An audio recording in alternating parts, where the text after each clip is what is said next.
আসসালামু আলাইকুম। এখানে কি করতেছেন? ওয়ালাইকুম আসসালাম। আসসালামু আলাইকুম। ওয়ালাইকুম আসসালাম। এখন এখানে আলু চাষ করতেছি। আপনাদেরকে আজকে গুরুত্বপূর্ণ কিছু ইনফরমেশন দেব। এটা হচ্ছে, আপনারা যারা গ্রামে থাকেন, গ্রামের আমাদের বাড়ির আশেপাশে দেখবেন কিছু জমি পড়ে থাকে, অল্প কিছু জমি পড়ে থাকে। আপনারা চাইলে এই অল্প জমির মধ্যে আপনারা আলুর চাষ, পেঁয়াজের চাষ করতে পারেন।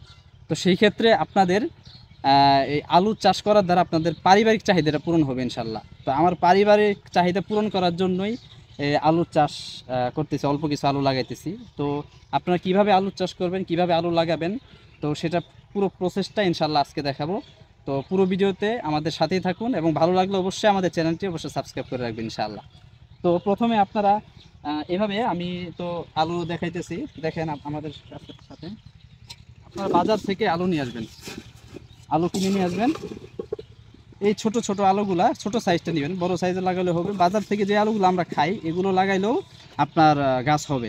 তো আপনারা এই ছোট সাইজটা আলু নিয়ে আসবেন। নিয়ে আসার পরে আপনারা এইভাবে আপনারা কাছে দেখেন, আপনারা এইভাবে এই যে এক গিব্বা পর পরে আপনার আলুটা রেখে দিবেন। এভাবে এক গিব্বা পর পরে আলুটা রেখে দিবেন। দেখেন আমি এক গিব্বা পর পরে রাখছি, এভাবে দেখেন। এভাবে এক গিব্বা পর পরে আপনারা আলুটা বিছিয়ে দিবেন। তো বিছানোর পরে আপনাদের কাজ হবে যে আপনারা এই মাটিটা দিয়ে, কোদাল দিয়ে মাটি দিয়ে সুন্দর করে ঢেকে দিবেন। মাটি দিয়ে সুন্দর করে এটা ঢেকে দিবেন।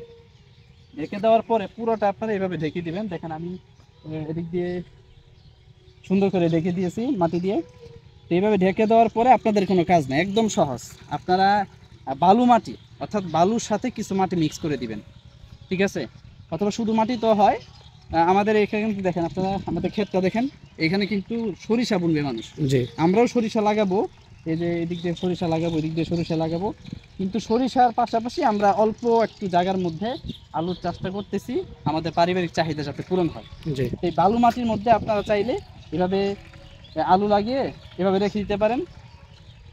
1 সপ্তাহ 2 সপ্তাহ পরে আপনারা বড় বড় কচুরি পানা পাওয়া যায়, এই কচুরি পানা উপরে দিয়ে দিবেন। তো দেওয়ার পরে 6 থেকে 7 মাসের মধ্যে আশা করি ইনশাল্লাহ আপনাদের আলু হয়ে যাবে। আপনারা 6-7 মাস পরেই দেখবেন যখন সরিষা হয়ে উঠবে, তো এর মাঝে দেখবেন আলুর গাছ হয়ে একদম ভিতর থেকে আলু হবে। তো এরপরে সরিষা তোলার আগে আগেই আপনারা এই আলু 7-8 মাসের মধ্যেই পরিপক্ক হয়ে যাবে, আপনারা এই মাটি তুলে আলু এখান থেকে তুলতে পারেন। তো আমি এখানে অল্প কিছু জায়গার মধ্যে, অর্থাৎ আমি 7.5 কেজি আলু লাগিয়েছি, 7.5 কেজি আলু নিয়েছি। তো 7.5 কেজি আলুর মধ্যে আশা করি ইনশাল্লাহ আমি এখানে 1.5 থেকে 2 মণ আলু পাবো।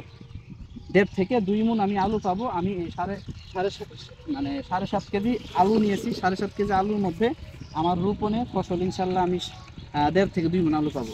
এখন দেখেন, আমার অল্প একটু জমির মধ্যে, আপনাদের অল্প একটু জমির মধ্যে যদি এই 7.5 কেজি 5 কেজি আলু যদি লাগানোর পরে 1-1.5 মণ আলু পান, তাহলে দেখা যায় আপনাদের অনেক দিন চলে যাবে।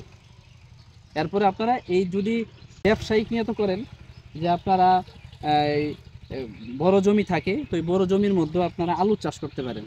আলু কিন্তু একটা বাজারে ব্যাপক চাহিদা, আর আলু ছাড়া কিন্তু আমাদের চলেই না। বাঙালির আলু ভাতে বাঙালি। এই জন্য আলু কিন্তু আপনারা চাষ করতে পারেন, বিক্রির জন্য চাষ করতে পারেন। এটা খুবই ভালো হবে ইনশাল্লাহ। তো আজকের ভিডিওটা এই পর্যন্তই।